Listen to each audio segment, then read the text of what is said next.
Welcome back, folks.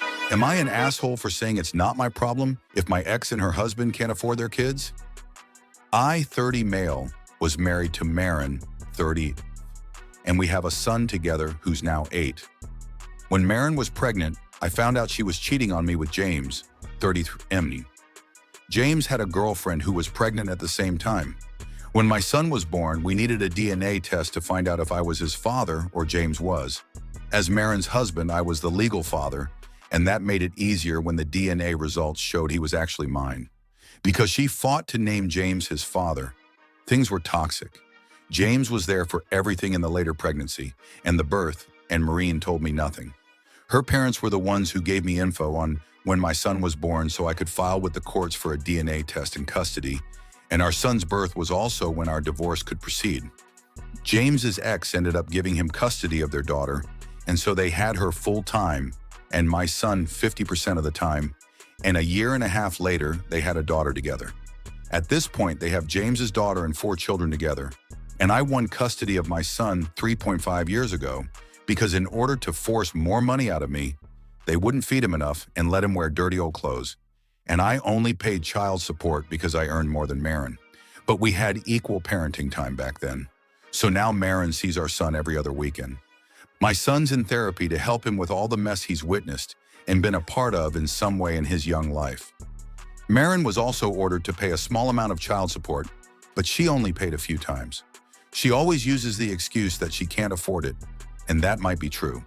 I never push it because I can take care of my son without her. For the last 2-ish years, Marin has looked to me to buy extra school supplies and share them among the 2 school-age kids, so her stepdaughter and first daughter with James. I have always ignored those requests and sent my son with supplies and donated a few to his class as requested. I have never bought a single thing for the other children in my ex's household. 2 weeks ago, my son had a small surgery and Marin showed up. Marin brought up the school supplies issue and asked me to please be decent about this and get some supplies for her girls because they couldn't afford them. She told me they struggle to support the kids they have as it is, and their other kids suffer. I tried to move away from her, but she followed me to another table. So I told her I don't care if they can't afford their other kids. I told her that her other children are not my responsibility and she needs to figure something else out. I told her she already denied our kid food to try and get money out of me, and she lost most of her time with him as a result, and my priority was my kid, not the kids she keeps having. I told her I would not discuss it with her again, and I haven't, but she has sent many messages through the co-parenting app the courts have ordered us to use, where she calls me an asshole and not a good dad to our kid. My lawyer knows. He tells me to keep ignoring her. And for those who might wonder, this will not remove her visitation with him. It was difficult enough to get primary custody after her denying our son enough food to try and make me pay more. Unless my son is older and doesn't want to see her, or CPS removes the other kids, nothing will change revisitation. Knowing all of this, am I an a-hole? Not the a-hole. You only ever signed up to support your own kid. There's no legal or moral obligation to pay for your ex's other children. She chose to have more kids with someone else, and her finances are her problem. You stepped up for your son and even donated to his class when asked. That's more than enough. She lost most of her time with him because she knowingly put him in harm's way to squeeze money out of you. Now she wants you to cover school supplies for kids who aren't yours. Her struggle doesn't become your responsibility. You're doing exactly what the court ordered and protecting your son's needs. Now some comments. How about this? One more insult, one more demand that I do things for the kids that aren't mine, and I will go to court for the balance you owe. That should shut her up, or land her back in court. Whichever she chooses. Not the a-hole. Not the a-hole. But I'm going to be a little contrary. The cheating is ultimately irrelevant to the situation, so are the other kids. You have primary custody, and as a result, she owes child support. She's not paying her court-ordered child support, and she owes you money as a result. I don't think you'd be awful to have her wages garnished. If you don't need the money, put it into an account for your son for his education, or use it to pay for his therapy. Her personal finances are not your problem. The court understands her finances and set the child support based on that information. What is your business is how she is caring or not for your son on the days she does have with him. Document any concerns in the app, especially if you have concerns about abuse, including withholding food. Not the a-hole, but I also feel bad for those kids. Maybe if you have extra money, you could donate some school supplies to their classrooms and just ask the teachers to give them to any kids who need them. Then it could help her kids and other kids who don't have parents who are willing, are able to provide what they need. Story 2. We've been in each other's lives for 16 years. Got together young. 3 years in, I got pregnant. A year later, I betrayed that trust. I cheated. And by year 5, they found out and we split. What followed was messy, off and on physical stuff, blurred lines, not really together, but never fully apart either. Then in year 7, I got pregnant again, same father, and that kind of solidified us being back together. Even though, if I'm honest, they weren't all the way there emotionally. Since then, I've stayed faithful. No physical or emotional infidelity at all. But the truth I gave them when we reunited was partial at best. I said there'd only been one person during the time we were broken up, and it only happened twice. That wasn't true, not even close. Last spring, the real count started coming out. I came clean about most of it, everyone but one. And somehow we still tried to start moving toward reconciliation. It was shaky, but there was something there. Hope, maybe. Then a few weeks ago, I dropped the final truth. One more person, the one I had still kept to myself. Even after swearing up and down, I had told it all.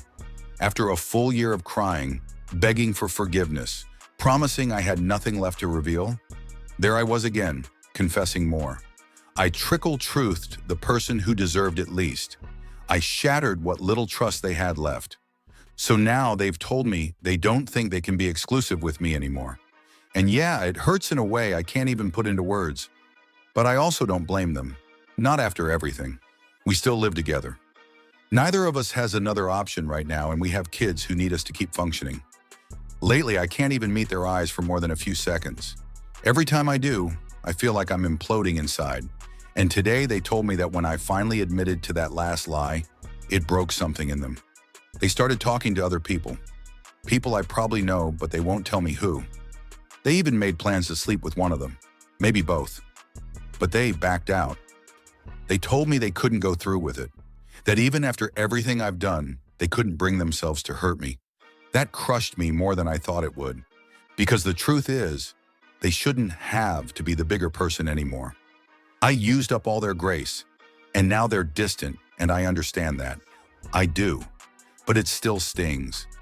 I want so badly for us to find a way through this. I'm not leaving. I want to heal, and I want them to heal, and I want our relationship to finally become something whole and safe. I think we both still see a sliver of light ahead. Distant, but not gone. I don't know. I'm just in pain.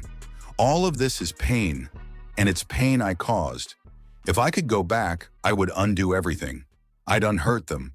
I'd unlie. I'd unbecome the version of me who kept hiding things out of fear and selfishness. But I can't. And now I just live with this sick pit in my stomach, watching the person I love withdraw further, and knowing I earned every inch of that distance. I hate what I did to them. I hate who I was. I wish that counted for more. This is a really heavy situation, and I feel for both of you. It sounds like you're finally starting to fully grasp the depth of the pain that trickled truth can cause. From the outside looking in, that seems like the core issue. Not just the infidelity itself, but the repeated breaking of trust over time through half-truths and omissions. Your BS is probably in survival mode right now. When someone you love keeps shifting the ground beneath you, you eventually stop trying to stand. I don't blame them for exploring other connections. That's a response to having their reality torn apart so many times. The fact that they didn't follow through with it says a lot about their character, and honestly, their lingering care for you. At the same time, I respect that you're not trying to run away from this. You're staying, facing it, and trying to rebuild. That's not nothing, but you also need to accept that healing doesn't come on your timeline. Even if you're ready to be all in and honest now, your BS may never get back to where they were. And if they don't, that doesn't make them cold, it makes them human. I hope you both find peace, whether that's together or apart. Just keep doing the hard work. No shortcuts, no ego. That's the only chance there is.